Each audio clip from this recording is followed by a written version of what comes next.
Doctor साहब कौन से हैं?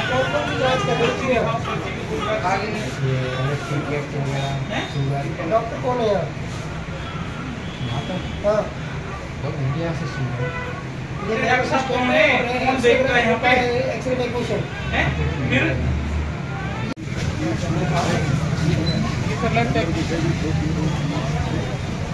आपके पास अथॉरिटी क्या है? आपको जांच करने की है क्या कोई पावर? फिर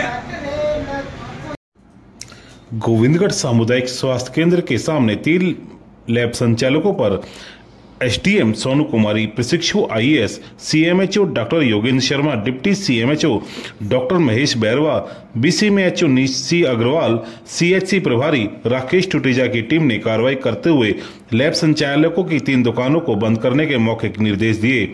जांच के दौरान अलवर पैथ लैब, कविता लैब, रितिका लैब जो कि बिना डिग्रीधारी द्वारा संचालित की जा रही है और साथ ही बायो वेस्ट का निस्तारण भी अवैधानिक तरीके से किया जा रहा है। इधर लैब संचालकों पर कार्रवाई होते देख कस्बे के झोलाछाप डॉक्टर दुकान बंद कर फरार हो गए। इस दौरान आईएएस प्रशिक्षु सोनू कुमारी के द्वारा प्रसूता वार्ड का भी निरीक्षण किया गया। साथ ही वार्ड में फैली गंदगी को देखकर नाराजगी जाहिर की। अस्पताल प्रशासन से इसमें सुधार लाने की बात कही।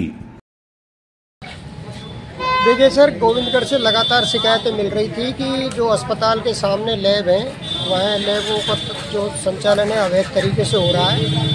और आज जब इनका औचक निरीक्षण किया गया तो जितनी भी लैब पाई गई, इसमें कविता लैब, अलवर पैथ लैब और भी कई लैब हैं, तो उन सभी लैबों में एक तो डॉक्टर नहीं पाया गया। मुख्य तो ये है कि बिना डॉक्टर के ही वो सारे मरीजों की जांच कर रहे थे।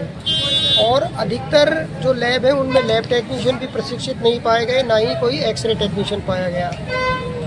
तो इन तीनों लैबों पे अभी हमने सीज करवा दिए हैं। और आज की जो कार्रवाई थी इसमें हमारे साथ एसडीएम मैडम और डिप्टी सीएमएचओ, सीएचसी प्रभारी और ब्लॉक सीएमएचओ ये सब लोग भी साथ थे।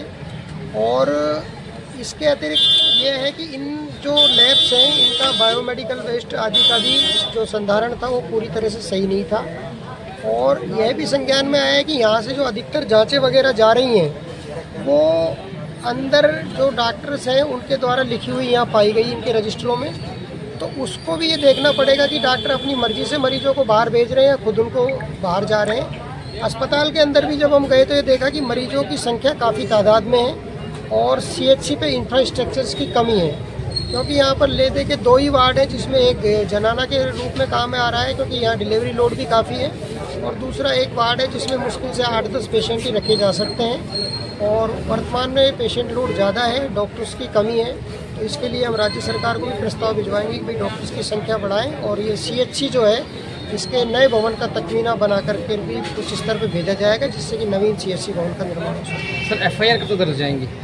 सर एफआईआर के लिए सीएचसी इंचार्ज को निर्देशित कर दिया गया है और एसडीएम मैडम से तहसीलदार साहब, बीसीएमओ साहब, आपका सीएचसी इंचार्ज और आयुर्वेदिक अधिकारी के उसमें जो कमेटी है उसके कमेटी के आधार से ये एफआईआर दर्ज होगी। तो सीएचसी इंचार्ज साहब एप्लीकेशन लिख रहे हैं, वो अपन को जो वृत्ताधिकारी है वो दे देनी है, उसके आधार पर। तो डॉक्टर नसीब खान के पास आपने जेनरिक दवाओं का वो पीजी दवाओं का पर्चा पकड़ा था सर, उस पर क्या एक्शन होगा? वो पीजी दवा लिख रहे हैं जबकि ऐसा गलत है। नसीब खान को ये निर्देशित कर दिया गया है कि आप अगर घर पे भी मरीज देखेंगे तो जेनरिक दवाएं लिखें। तो इस चीज़ के लिए हमने उसको निर्देशित कर दिया कि आगे भी अगर इस प्रकार की कार्रवाई पाई जाती है तो मेरा आप लोगों से भी अनुरोध है कि उनके इस तरह के जो पर्चे हैं तो वो बहुत ज़्यादा ये सुनने में आया है कि महंगी दवाइयाँ लिख रहे हैं, पीजी ब्रांड लिख रहे हैं, जिससे कि मरीज पे अनावश्यक रूप से भार पड़ रहा है। तो वो आप एकत्रित करके बताइए, उसके लिए फिर हम एमसीआई और आरएमसी को लिखेंगे जिससे कि उनके ऊपर कार्रवाई हो सके। सर जो लैब संचालक कार्रवाई